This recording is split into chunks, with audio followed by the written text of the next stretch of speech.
Engineer محمد علی مرزا اپنے بیانات میں کس طرح سے بدلاؤ کرتے رہے ہیں اور کس طرح سے وسوسہ ڈالنے کی کوشش کرتے ہیں، اس کی ایک جھلک پچھلے دنوں ایک ویڈیو جھوٹی قسم کے عنوان سے اپلوڈ کی گئی، اور پچھلے دنوں مفتی سعید احمد جو فوت ہو گئے ان کے حوالے سے ایک ویڈیو انجینئر محمد علی مرزا نے بنائی۔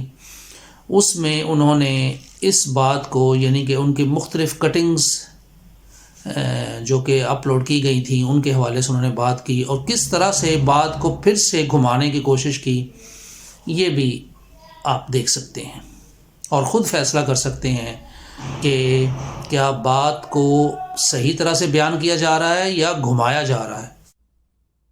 اس طریقے سے میں کہنا کچھ اور چاہ رہا ہوتا ہوں، یہ اس میں سے جملہ کاٹتے ہیں آؤٹ آف کانٹیکسٹ اور میرے اوپر گستاخی کا الزام لگا دیتے ہیں۔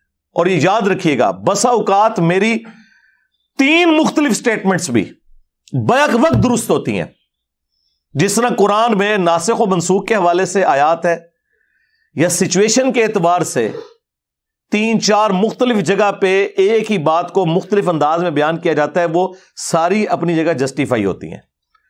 وہ کوئی ہم سے پوچھے گا تو پھر ہم اسے بتائیں گے بھی یہ اس موقع پہ تھا، پھر یوں ہوا، پھر یوں ہوا، پھر یوں ہوا۔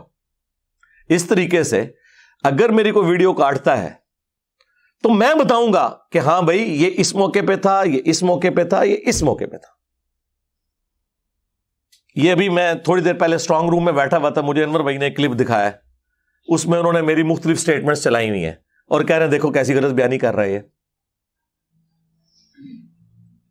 میں نے پچھلے دنوں کہا کہ میں حضرت معاویہ رضی اللہ تعالیٰ کے حوالے سے مجھے اتنی ڈیٹیلز کلیئر نہیں تھی جب تک، تو میں پھر کھل کے بیان بھی نہیں کرتا تھا، ظاہر مجھے پتا نہیں تھا، بعد میں نے رجوع کر لیا۔ اچھا، پھر انہوں نے میرے ایک لائیو سیشن سے ایک کلپ بیچ میں ڈالا ہوا ہے جس میں نے کہا ہے کہ مجھے پہلے بھی یہ باتیں پتا تھیں لیکن میں نے کبھی کھول کر بیان نہیں کی کیونکہ حالات سازگار نہیں تھے۔ اور پھر ایک بہت پرانا کلپ جس میں اگرچہ اس میں میں کہہ رہا ہوں کہ ہم ان کی غلطیوں کو اجتہادی مانتے ہیں لیکن ہم اس کو ڈسکس نہیں کرتے۔ وہ کہتے ہیں چلو یہ پہلی اور آخری سٹیٹمنٹ تو میچ کر گئی، یہ درمیان میں جو کہہ رہا ہے مجھے پتا بھی تھا تب بھی میں نے بیان نہیں کیا، اور دوسری طرف کہہ رہا ہے مجھے پتا ہی نہیں تھا۔ جناب یہ ساری سٹیٹمنٹس اپنی جگہ درست ہیں، یہ فیز ہے، مختلف فیزز ہیں۔ پتا چلنے کے فوراً بعد ریکارڈنگ نہیں کروا دی، حالات و واقعات کا انتظار کیا،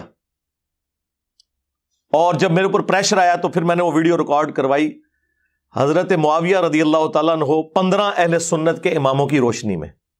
اس سے پہلے میں اجتہادی غلطی کہتا تھا تو وہ ایک سٹیپ میں نے اس میں طے کیا۔ تو یہ سٹیٹمنٹس بیک وقت ساری جگہ درست ہیں کہ پہلے پتا نہیں تھا، پھر پتا چلا تو اس میں سے کچھ بیان کیا، کچھ روک لیا اس وجہ سے کہ حالات فیوریبل نہیں تھے، اور پھر جب حالات فیوریبل ہوئے تو اس سے بہتر بیان کیا، اور پھر فائنلی اس چیز کو کنکلوڈ کیا۔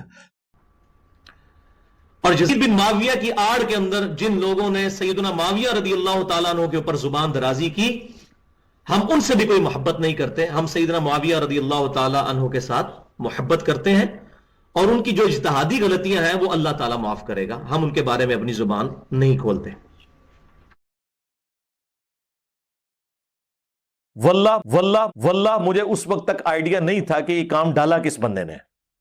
واضح قرآن و احادیث کے ہوتے ہوئے اگر ایسے میں نے کیا تو اللہ مجھے معاف کرے، حالانکہ ایسا نہیں تھا، مجھے اس وقت اتنی چیزیں کلیئر نہیں تھی، سیدھی سی بات ہے۔ واللہ مجھے اس وقت تک آئیڈیا نہیں تھا کہ یہ کام ڈالا کس بندے نے۔ اس وقت انہوں نے کہا کہ اس میں تو پھر ان کا نام بھی آئے گا۔ واللہ مجھے اس وقت تک آئیڈیا نہیں تھا کہ یہ کام ڈالا کس بندے نے۔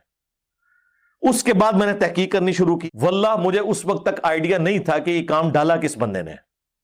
اب وقت کے ساتھ ساتھ میں نے چیزوں کو کھول کر بیان کرنا شروع کیا۔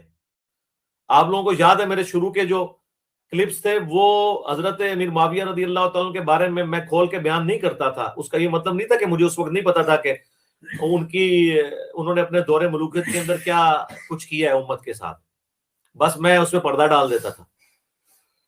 پھر جب حالات سازگار ہوئے تو میں نے اس کو کھول کر بیان کر۔ واللہ مجھے اس وقت تک آئیڈیا نہیں تھا کہ یہ کام ڈالا کس بندے نے۔